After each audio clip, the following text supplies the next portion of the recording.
What's going on, everybody? Welcome in. As soon as you come in, please share the live.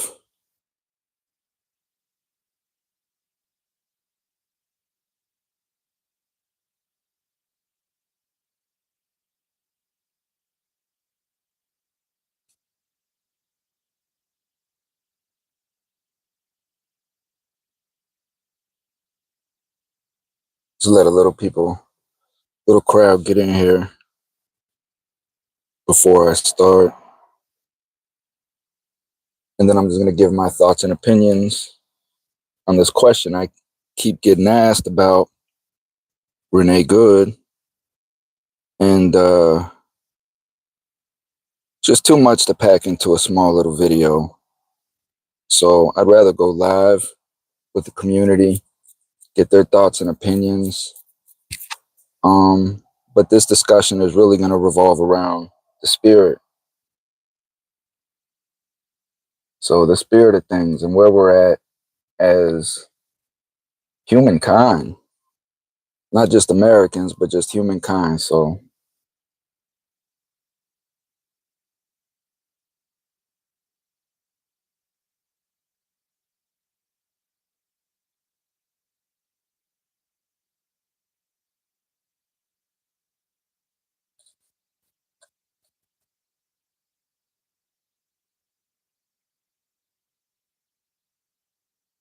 there's just so much ugliness in the world,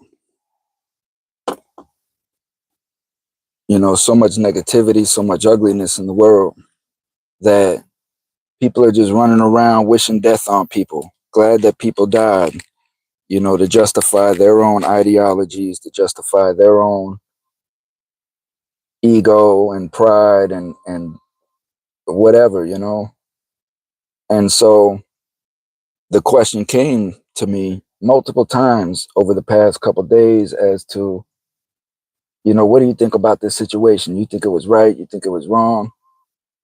And the reason why individuals are coming to me with this question is because, my followers, my groups, they know that I've been incarcerated for a large clip of my life, and that I took the federal government to trial for conspiracy to distribute 5 kilos or more. And so I've been through that process of the federal government, and I'm very transparent about that whole ordeal. And so, people want my thoughts and opinions on this here to kind of just side with themselves, and it's crazy, where life has gotten to, that an individual just wants to be right or wrong and really just forget the fact that a human being died in a situation, right? And another human being's life has been forever changed, which may have already occurred multiple times to this point. I don't know too much about any of the individuals other than just the story at hand. That's when each one of these individuals became a national spotlight. So,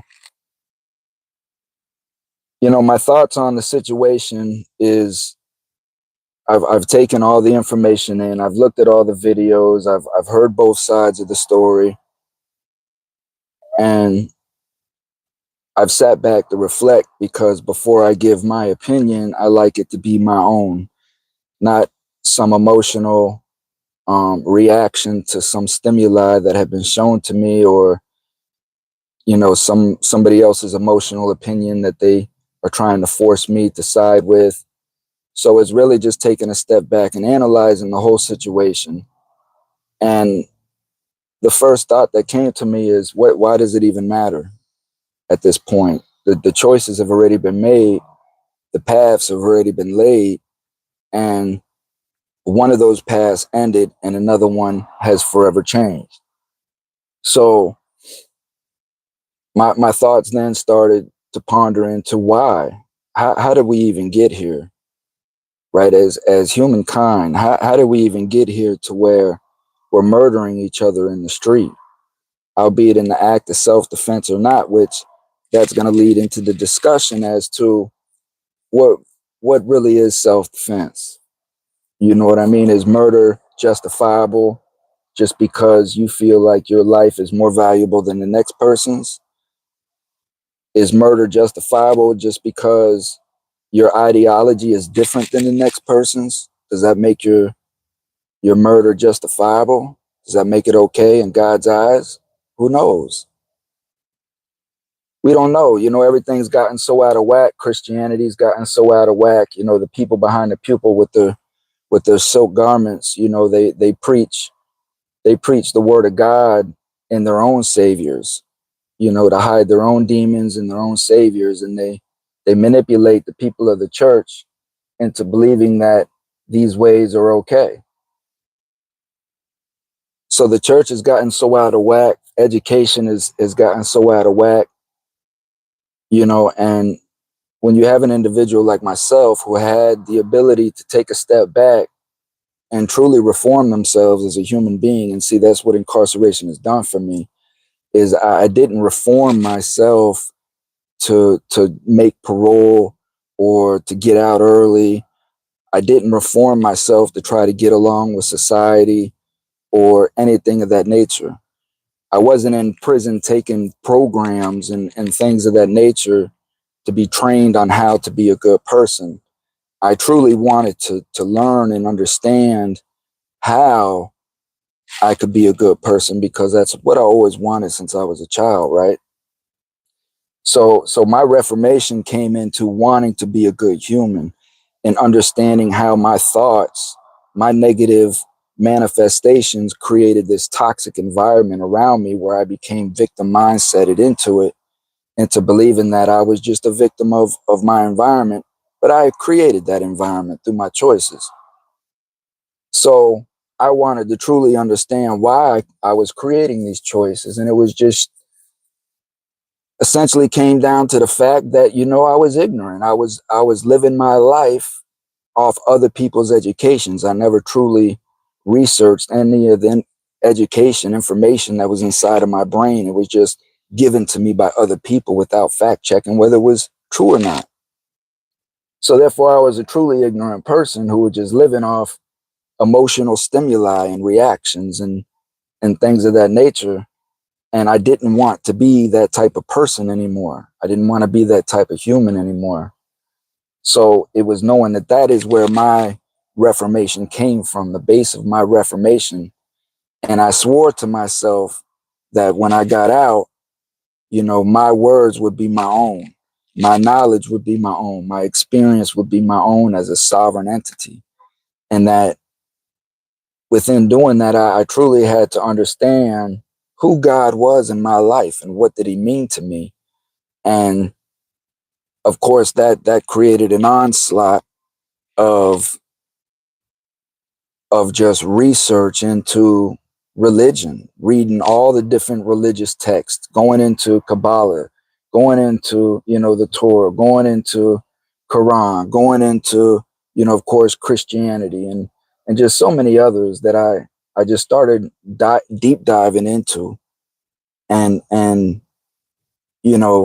one of the biggest impacts on me was, of course, Socrates, which taught me logic. It taught me how to think.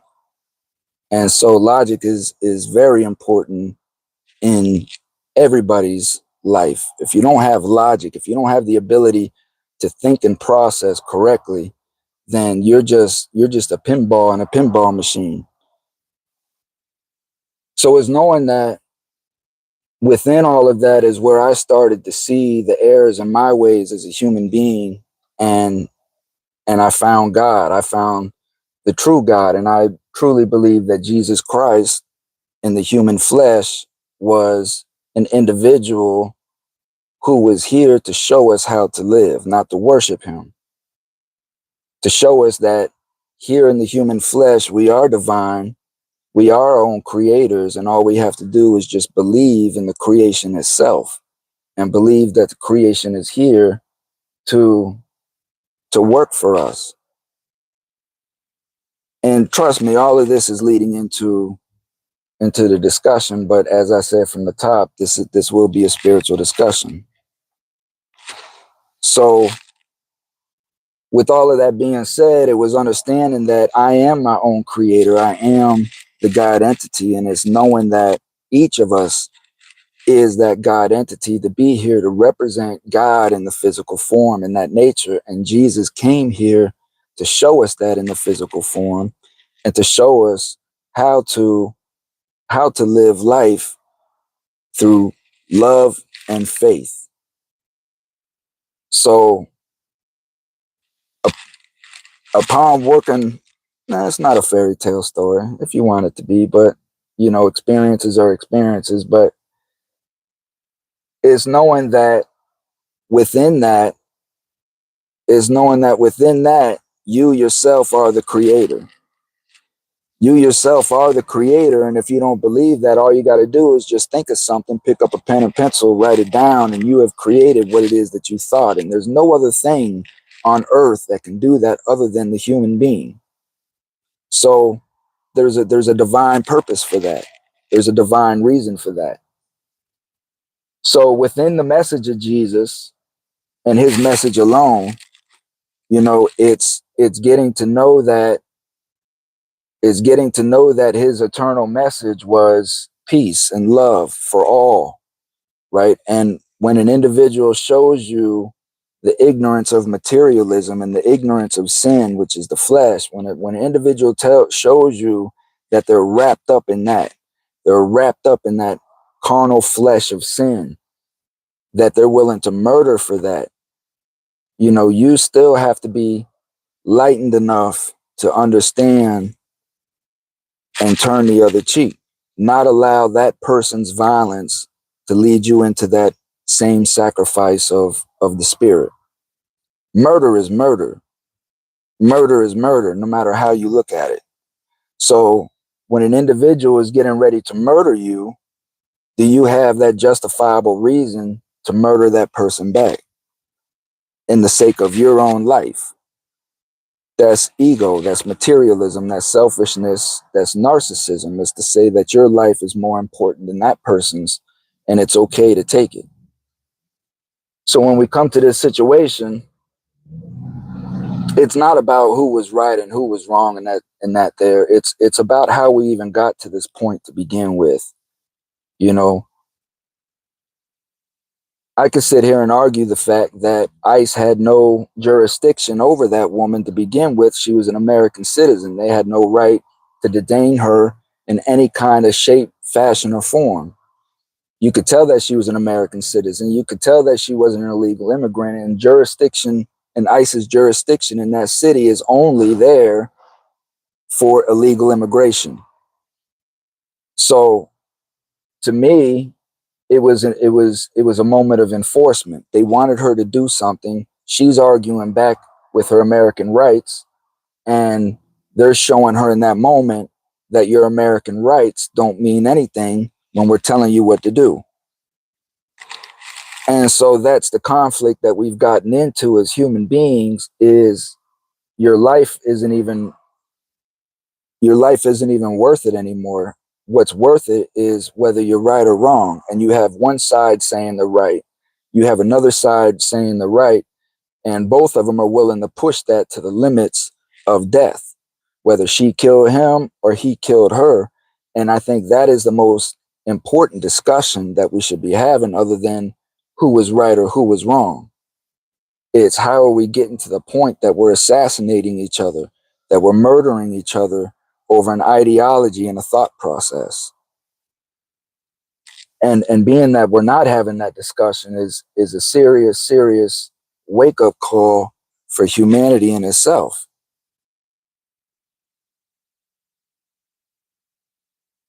I really don't know what else to say other than that. It's just knowing that to sit here and argue the point as to whether the cop was right or the female was right is moot at this point, because what has happened is how can we stop it from happening in the future, right? Because all of this can do is escalate. These are little matches that are thrown on the gas that could eventually result in an explosion into something that really doesn't even need to happen. So, like incarceration, you had shot callers of each car that would go around and try to confer with one another, because at the end of the day, the last thing anybody wants is a riot, because bad things happen in riots. Nothing good happens. So it's knowing that you try to avoid that at all costs. So for me, my message isn't to sit here and throw fire on the flame. My message is that just to take a step back and look what happened and ask, how did we get here? And why are we doing this to each other? And what do we need to do to stop? And I just think that each and every human being really needs to stop thinking so hateful and so negative about any individual, any other human being, and give that to God.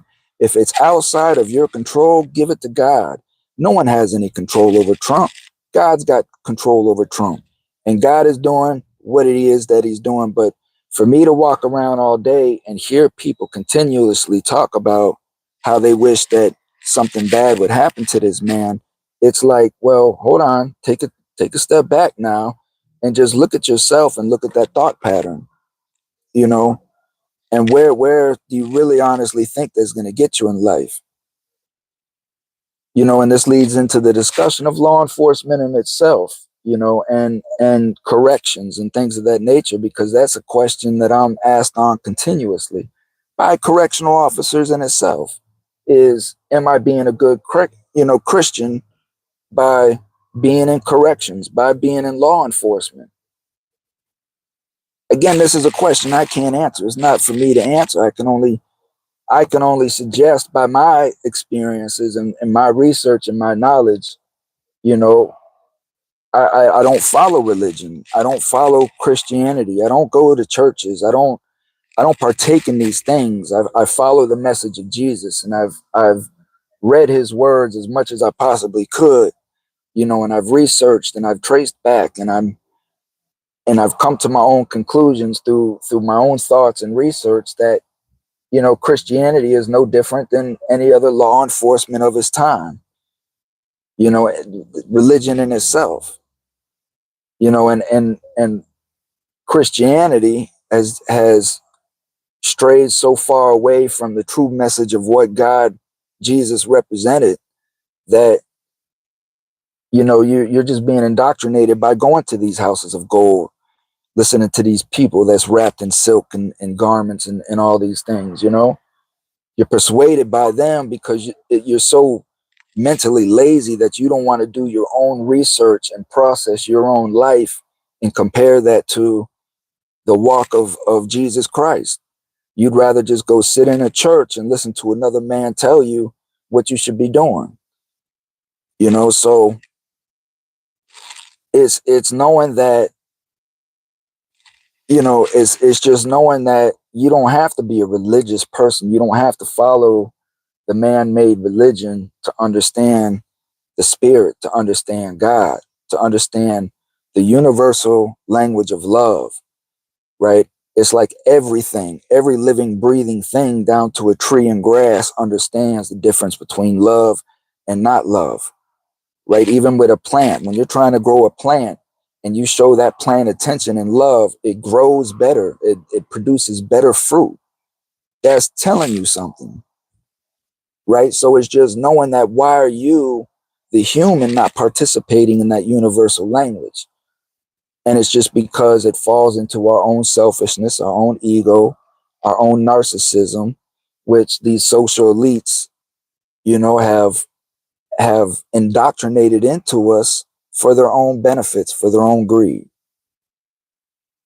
So my message is always the same: become your own entity, form your own thoughts, and let those thoughts be pure in love, and look at one another as just the ignorant self that you once were before you rose up into the enlightenment that you are today.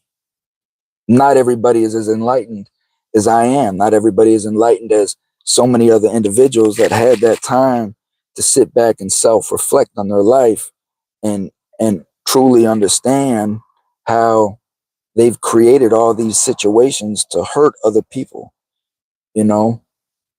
So not everybody has had the ability to do that. And so that leads into a lot of the heartache when growing a nonprofit. The way that I'm trying to do is knowing that people don't like to hear that. People don't like to hear that a human being has truly reformed themselves, because then it puts them on the spotlight. See, for stigmatic society, reformation really kind of means, have you been trained to listen? Have you been trained to follow and do what you're told and take orders? And when you show them that that's not particularly your training, then a lot of hostility comes your way. And just like any other historical figure throughout life who has been that sovereign entity, they've wore a lot of punishment through their life, and they've had a lot of trials and tribulations, and a lot of them resulted in death for just being that sovereign, free thinking person, because that's not what society likes. Society doesn't not like that free thinking person. So me being an ex-con, and I come out and I'm disagreeing with these so-called scholars, these paper pushing scholars, then I'm automatically going to be labeled as a troublemaker, period. And that's just the story of life. And you have faith in that, and you reside on knowing that and understanding that it's just materialistic ignorance. People are lost in this material stuff. People would rather murder another person than lose their own life, because in those crucial moments, in that crucial moment when Peter was denouncing Jesus 3 times, after Jesus had already told him this is what he was going to do. He's like, man, this is what you're going to do. Peter's like, nah, man, I ain't going to do that. He's, okay, watch, you'll see. And then it happened. But it was upon that realization as to why. Put yourself in that situation. Put yourself in that scenario where you're seeing right in front of you with your physical eyes, your material eyes, that is visually conceptualizing everything that's going on in front of them. And it's murder and it's mayhem, and it's all tied to things that you were part of. And you know that this is going to be turned on to you at any moment, at any moment. And so all of that is processing in your material physical brain, and you're thinking about, man, I just want to go home to my wife. I just really want to just be eating some dinner with my kids. That's really why I don't even want to really even be here. Right? So everything that you stood up for and believed in and walked behind really is always going to be tested. It's going to be tested. Your faith in anything that you do is going to be tested to see if that's really where your heart lies at. Right? So Peter was tested. He was tested 3 times, and he was warned that he was going to be tested, and he still failed. And whether you believe in that story or not, it's still the message of the story. It's still the message of the story, which is, in those heats of the moment, are you going to choose materialism? Are you going to choose the sins of the flesh over the faith of what God has for you? That you're willing to denounce, right? You're willing to denounce everything that God stands for in the moments to save your own life. You see what I'm saying? So it's just knowing, my opinion, can correctional officers and law enforcement and any kind of enforcer of human beings be attributes and soldiers of God, or in God's eyes? I don't believe, I don't see how, because I didn't see these individuals walking with Jesus. Show me where these individuals were walking with Jesus. Jesus helped them. He cured the centurion's servant, right? But did the centurion walk with him? Did he give up his faith? They really don't speak on that anymore. So it's knowing that within that small little message that we got, it's just knowing that no matter who the person is, Jesus helped them. He showed them the ways of love, but you had to make that choice and that decision whether that's what you want it to be. But where and who were enforcers that were walking with Jesus and still doing their enforcement? It was enforcers that brought Jesus to the cross. It was the court, it was law enforcement at that time that brought Jesus to the cross. So it's like today, there was a trend going around, what if Jesus came back today? We'd probably do the same thing, but there's no question. But it's the question as to who would do it. Who would be the ones? It would be the same ones it was then. It would be the ones who persecuted him. Because Jesus, really, in all actuality, would be out here in homeless camps, working with addicts, and he would be sitting with these people, deep in the heart of them. That's where this Jesus figure would be at. And so he would get caught up in some sort of circle and be judged by police as being some person. And then it's just knowing that he's going to be persecuted and taken through that ordeal, right? And then him just speaking out on the truth of who he is going to only cause more persecution onto him. So it's saying, yeah, if Jesus was to come back, and maybe he has many times, maybe he's come back so many damn times and we just keep killing him. Maybe he just died on the electric chair. How do we know? How do you know? Because humanity has gotten to a situation where they deem a person evil enough to be murdered and killed. So, I don't know where that goes. And I leave that up to God because I don't have any control over any of that. That's up to God. God's playing the hand. And one thing life has taught me is it's much more experienced in this game than I am. It's older and wiser in this game than I am. I'm just a pebble in the dust compared to what life is. So sometimes I got to just sit back and stop trying to force something that I have no control over and just make sure that I don't get caught up in it. So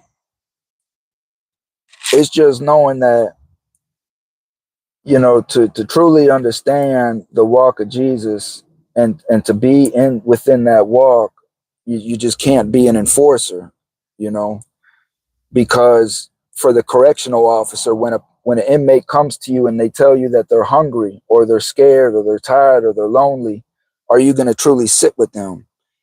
Are you going to sit with them and counsel them and hold them, marinate them? Of course not, because that goes against your training. Same with a deputy sheriff, So just because you sit in your church and you listen to a man behind a pupil tell you, the justifications that you need to hear in order to empty your pocket into his, that doesn't mean that you walk within the walk of Jesus. Most of these people who are giving all of this change to these churches don't even know Jesus. They don't even know the man. They have no idea who the man is. They haven't sat down and processed his walk.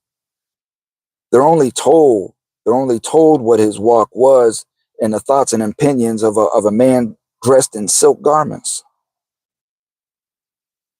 But I'm here to tell you that Jesus walked with no enforcers. Nowhere in none of his messages were there enforcers that were walking with him, where he spoke on enforcement, where he spoke on the control of other human beings. Nowhere. And when you start to understand at the spiritual level, you start to understand what enforcement of other human beings is. It's knowing that you yourself feel that you have the right to control another human entity. And I know that people are going to come back and say, oh, well, there'll be death and chaos and all of these things. But what does it matter to the flesh? What does it matter to the flesh? And that's where you get caught up at. You get caught in the fear of the flesh. That's the message you're not catching. And see, no law enforcement person is going to understand that. No military person is going to understand that. You're caught up in the flesh, and the flesh is the sin. God tells you that. God tells you that. He tells you that he cast Satan here. And whether, again, you believe in the spirit or not, you got to understand the message. God tells you he cast Satan here out of his own jealousy and envy, and told him, if you want to rule the dirt. You're king of the dirt. You can have all the material stuff of what the dirt brings. It's yours. So in essence, what that's telling you is that life on earth is hell. This is hell, the material, the flesh. This is why they say you're born into sin. The flesh is the sin. And it's for each human being to rise above that consciousness, to know that you can walk in hell and still put God first. Am I saved by Jesus Christ? I absolutely am. I absolutely am. And I know that through my walk and through my blessings, because when I pray, my blessings are answered. So that's how I know that I'm blessed. And I continue to walk through that blessing, knowing that my walk and my path is to just help people. I don't have no judgment on people. And if somebody wants to hurt me, then so be it. I'll leave that to God. It's all in God's hands. I have no control over that. I have no control over that. But the nature of the flesh is the nature of the flesh. And sure, I still have earthly, fleshly desires that I still have to overcome and reside in. But I pray on these things and I recognize them. And that's the main thing, is I recognize them. Just like my nonprofit, even though that my nonprofit truly deals with juveniles and juveniles that have been impacted by the justice system, trying to keep these kids out of gangs and negative natures in the community, I still help whoever comes my way. I don't deny anybody help. I give them help. I don't question them. I don't care about their ideologies. I don't care about who they are. They just come for help. I show them that help. I show them that love. I'm not here to enforce anybody. I'm not here to judge anybody. I'm not here to tell anybody how they should be living their lives. All I'm doing is just saying that through my peace and my love, this is what has been rewarded to me. The whole first half of my life has been chaos, man. You have no idea. And I could sit here and talk to you about it all day long and tell you about all these things, but it's not going to resonate with you because you hadn't had to live that experience. You haven't had to live that experience. I've had to live that experience. And not only that, but I've had to process the fact that I chose that experience and I put myself in all those situations for those experiences to happen to me so that I would learn the messages that I've learned and overcome the ego and the narcissism that I once had within me.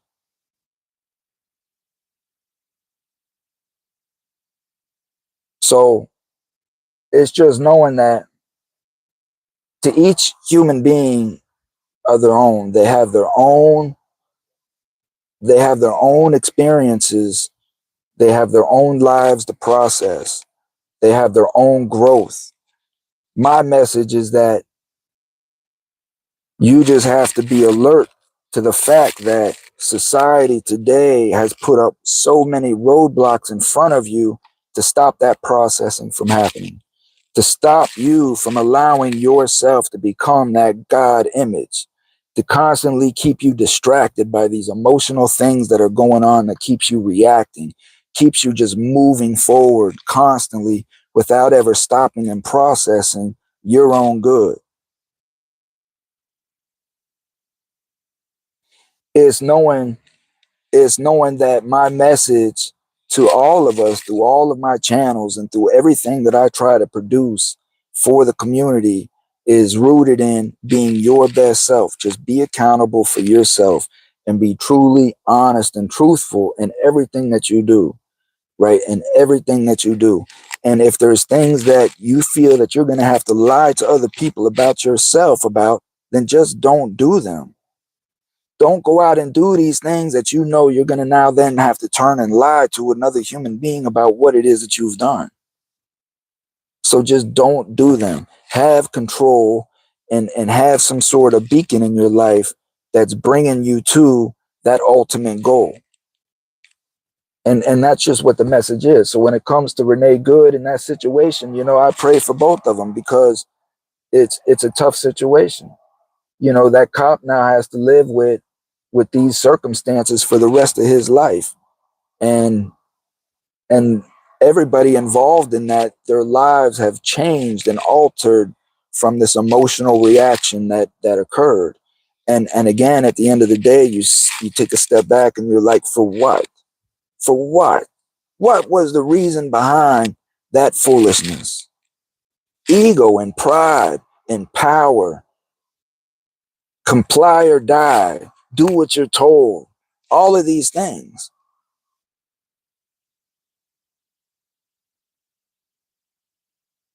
So I guess it just really boils down to what's important in your life, man. What's really important in your life? Is being right and justified important in your life? Then you have to be able to wear that what comes with that stuff.